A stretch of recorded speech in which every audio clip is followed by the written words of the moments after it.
Let us examine how to interpret the model we developed.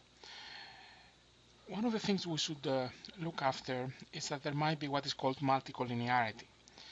Multicollinearity occurs when the various independent variables are correlated, and this might confuse the coefficients, the betas in the model. So tests to address that involve checking the correlations of the independent variables. If they are excessively high, this would mean that there might be multicollinearity and have to potentially revisit the model, as well as whether the signs of the coefficients make sense. Is the coefficient beta positive or negative?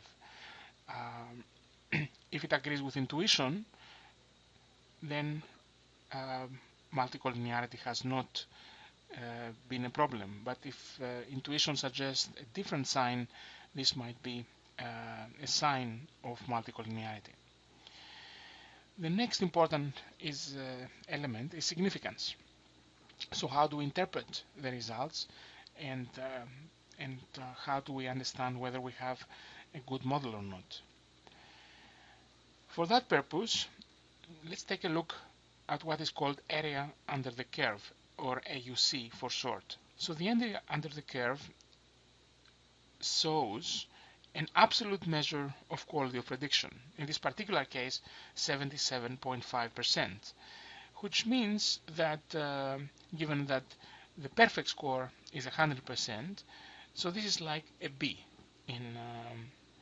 whereas, as we'll see later, a 50% score, which is pure guessing, is like a 50%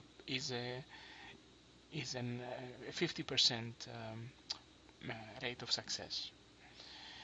So the area under the curve gives an absolute measure of quality, and it's less affected by various benchmarks. So it illustrates how accurate the model is on a more absolute sense. So what is a good AUC? The area on the right shows the maximum possible of a perfect prediction, whereas the area on this curve now, it is 0.5, and it's a pure guessing. Other outcome measures that are significant, that are important for us to discuss, is the so-called confusion matrix. So the matrix here, so it's formulas for the various terms we use. The actual class is 0, means in our example good quality of care, and actual class equals 1 means poor quality of care, whereas the predicted class equals 0 means that we predict good quality, and the predicted class equals 1 means that we predict poor quality. So we define true negatives, sort by Tn, false positives, sort by Fp, false negatives Fn, and true positives by Tp. So if n is the number of observations, the overall accuracy is basically the number of true negatives and true positives divided by n. It's basically the terms in the diagonal of this 2 by 2 matrix divided by the total observations. The overall error rate is the terms off diagonal, the false positives plus the false negatives divided by the total number of observations. That's the overall measure of an error rate. An important component is the so-called sensitivity, and sensitivity is Tp, the true positives, whenever we predict poor quality, and indeed it is poor quality, divided by Tp, these true positives, plus Fn, which is the total number of cases of poor quality.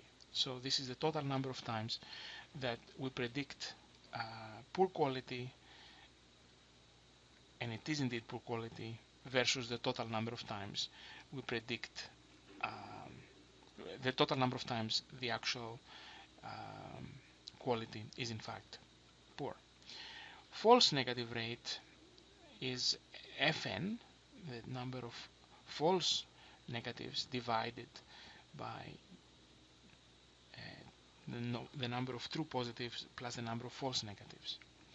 And specificity is Tn, true negatives, the number of times we predict the quality is good, and in fact the quality is good, divided by this number Tn plus false positives plus.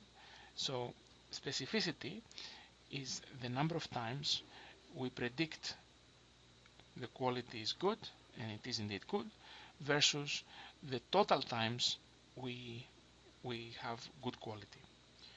And the false positive error rate is 1 minus the specificity. So in this particular example that we have discussed on quality of care, just like in linear regression, we want to make predictions on a test set to compute out-of-sample metrics. We develop the logistic regression model using data, but would like to make predictions out of sample. So in our test, we utilized